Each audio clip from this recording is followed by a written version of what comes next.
We've all been there, refreshing their profile for the 100th time, waiting for that perfect moment when they finally give us the closure we think we need. But here's what nobody tells you. Closure isn't something others give you. It's something you give yourself. Think about it. Have you ever actually felt better after getting answers from someone who hurt you? We convince ourselves that one perfect conversation will heal everything. But that's like expecting someone who couldn't meet your needs in a relationship to somehow perfectly meet your needs in ending it. Real closure happens when you accept a situation's outcome with a sense of peace, regardless of whether the other person participated in that process. It's about writing the final chapter yourself, instead of leaving the book perpetually unfinished. We waste so much energy waiting for permission to move on from someone who's already gone. It's like standing at a train station long after your train has departed, staring at the empty tracks. Today, we're going to explore exactly how to give yourself the closure you deserve, with practical steps that actually work. Because you don't need their permission to heal. You never did. Chapter 1. Emotional Intelligence in Endings.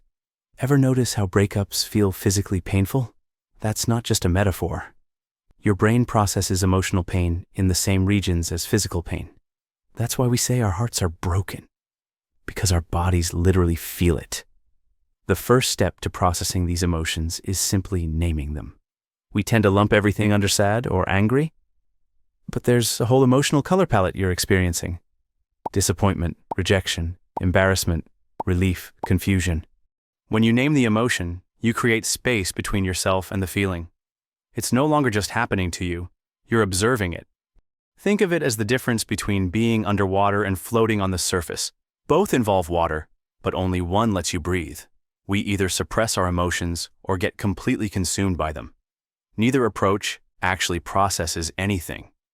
Processing is about acknowledging the emotion, understanding its message, and then letting it move through you rather than setting up permanent residence. Start with a simple practice called emotional mapping.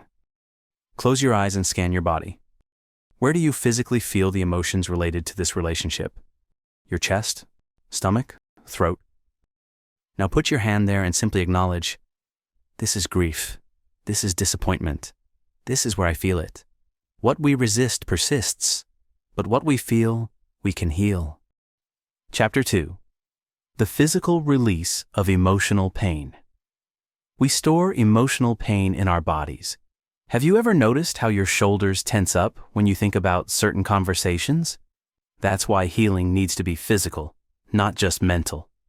Let's talk about creating a letting go box, one of the most powerful physical rituals for release. Find a box and gather the physical reminders of the relationship. The concert tickets, gifts, photos, even that t-shirt you've been sleeping in. Now here's where most people get it wrong. They either keep everything as shrine-like mementos, or they dramatically burn it all in some revenge fantasy bonfire. Neither actually helps with closure. Instead, hold each item, acknowledge the memory and emotion attached to it. Thank it for the role it played. Then place it in the box. You're not erasing history. You're just changing its location from your daily life to a contained space. Your environment shapes your thoughts. If you want new thoughts, you need a new environment. Rearrange your furniture, change your screensaver, take a different route to work. These aren't shallow distractions. They're physical pattern interrupts that create space for new neural pathways. Your body and environment aren't separate from your healing. They're essential tools for it. Chapter 3. Creating meaningful rituals. Humans need rituals to mark transitions. That's why we have graduations, weddings, and funerals. But somehow, we expect ourselves to navigate the end of significant relationships without any formal acknowledgement. That's like expecting a book to feel complete without the final chapter. Creating your own closure ritual isn't some woo-woo practice. It's neuroscience. Your brain needs symbolic experiences to process emotional transitions. Let me share 3 simple but powerful rituals you can adapt. First, the threshold ritual. Find a physical threshold, a doorway, a bridge, even a line drawn in sand. Stand on one side and speak out loud what you're leaving behind. Then physically cross over while stating what you're moving toward. Second, elemental rituals. Write what you're releasing on paper and safely burn it. or speak your feelings to running water in a stream. The symbolism creates powerful neural connections. Third, the empty chair technique. Place an empty chair across from you and imagine the person sitting there. Say everything you never got to say, not with anger, but with honesty. Then switch chairs and respond with what you need to hear, not what they would actually say. We keep waiting for perfect movie scene conversations that rarely happen in real life. This gives you that experience internally, where real closure actually occurs. Remember, the most powerful rituals feel personally meaningful to you. There's no right way, only what resonates with your experience. Chapter 4. Practicing Radical Self-Compassion. After a relationship ends, most of us become our own worst critics. We replay conversations with perfect hindsight, torture ourselves with if-only scenarios, and generally treat ourselves with a harshness we would never inflict on a friend. It's almost funny how we'll analyze text messages with the intensity of FBI agents looking for clues we missed. But all this self-criticism doesn't actually help us heal or learn. It just keeps us stuck in cycles of shame and regret. The antidote is radical self-compassion. And before you roll your eyes thinking this is about bubble baths and chocolate, it's not. Self-compassion is the psychological strength to face difficult truths about yourself without collapsing into shame. Try this. Think about something you regret from the relationship. Now imagine your closest friend came to you with the exact same situation. What would you say to them? I guarantee it wouldn't be the harsh criticism you're giving yourself. This isn't about letting yourself off the hook. It's about creating an internal environment where growth is actually possible. Plants don't grow when constantly uprooted to check their progress. Neither do people.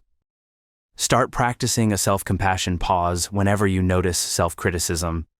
Place a hand on your heart, take a breath, and say, "This is a moment of suffering. Suffering is part of being human. May I be kind to myself in this moment." The relationship may have ended, but your relationship with yourself continues. Make it a good one. Learn something new? Hit that like button, share it with others, tap subscribe, and stick around for more. Got thoughts? I'd love to hear them in the comments. Chapter 5. The Art of Real Forgiveness. Let's talk about forgiveness, possibly the most misunderstood aspect of finding closure. Many of us think forgiveness means excusing bad behavior, pretending it didn't hurt, or reconciling with someone who harmed us. It's none of those things. Real forgiveness is about emotional freedom, yours. They're out living their life while you're still carrying their baggage. How is that fair to you? Forgiveness isn't a single decision. It's a practice. You don't just decide I forgive them and suddenly feel lighter. You practice releasing your grip on the hurt, over and over, until your hands learn a new position. The forgiveness letter technique is particularly powerful. You write 3 letters, but send none of them. First, write everything you're angry about. Second, write what sadness and hurt lies beneath that anger. Finally, write from a place of release, not because they deserve it, but because you deserve peace. The most overlooked aspect of closure is self-forgiveness. We're often harder on ourselves than on anyone else. But consider this. You made the best decisions you could with the awareness, healing, and information you had at the time. Period. Berating yourself for not knowing then what you know now is like getting angry at yourself for not predicting the weather a year ago. It's an impossible standard no one can meet. True closure isn't the absence of memory. It's the presence of peace alongside those memories. Chapter 6. Navigating your social landscape.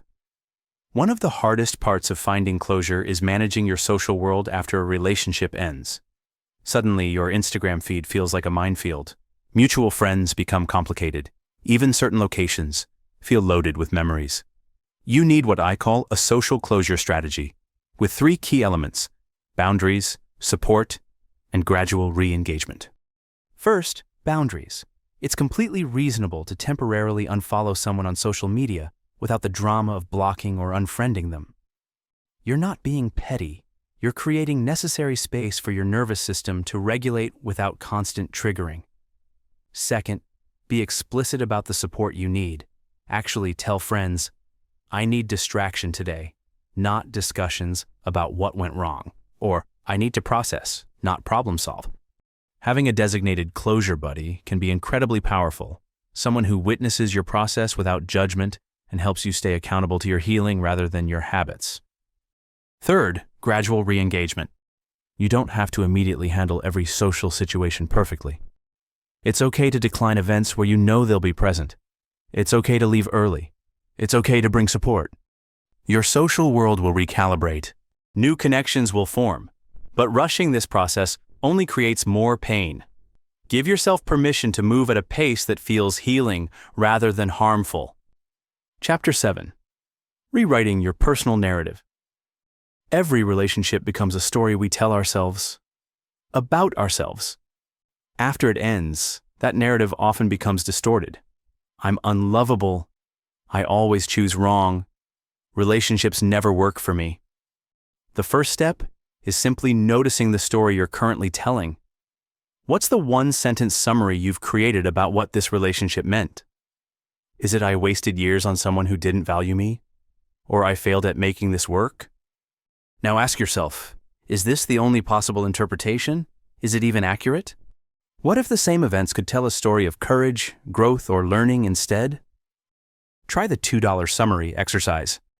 Distill what you learned from the relationship into just a few sentences, as if you only had limited words available.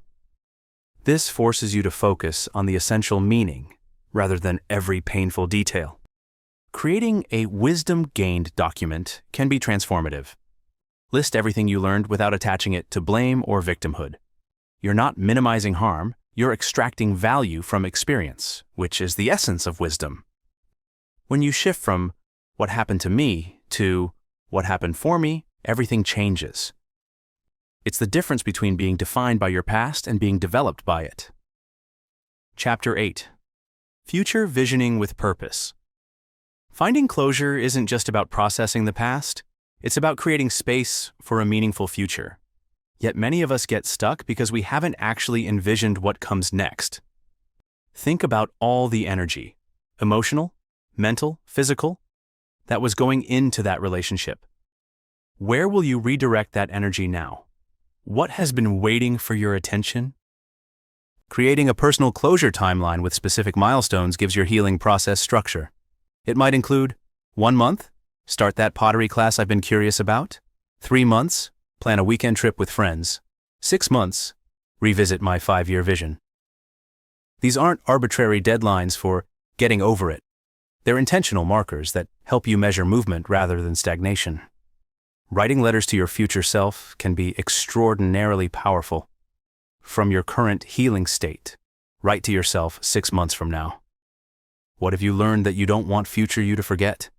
What strengths have you discovered that you want to carry forward? The relationship ending has created space, physical, emotional, temporal space. The question becomes, what will you grow in that space?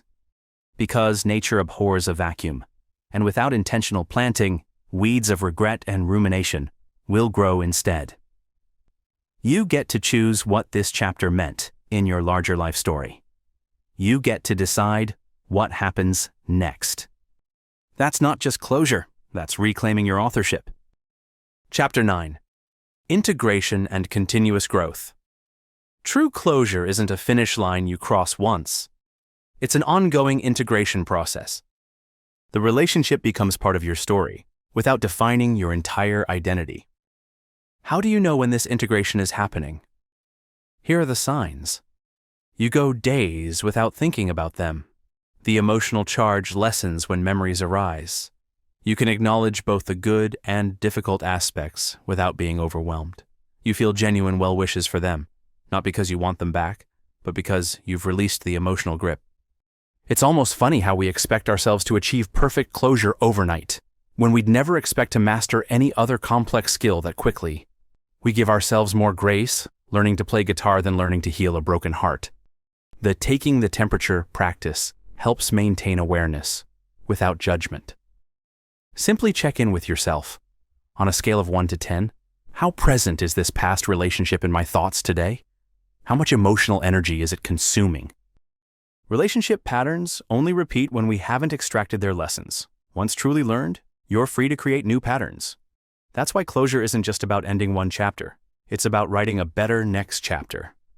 The ultimate sign of closure isn't forgetting what happened. It's being able to hold the experience as part of your life's rich tapestry without it restricting your capacity for joy, trust, and new connections. That's not just how you find closure. That's how you find yourself again. Perhaps even a wiser, more compassionate version than before. And that's the greatest gift that can come from endings when we approach them with presence and purpose.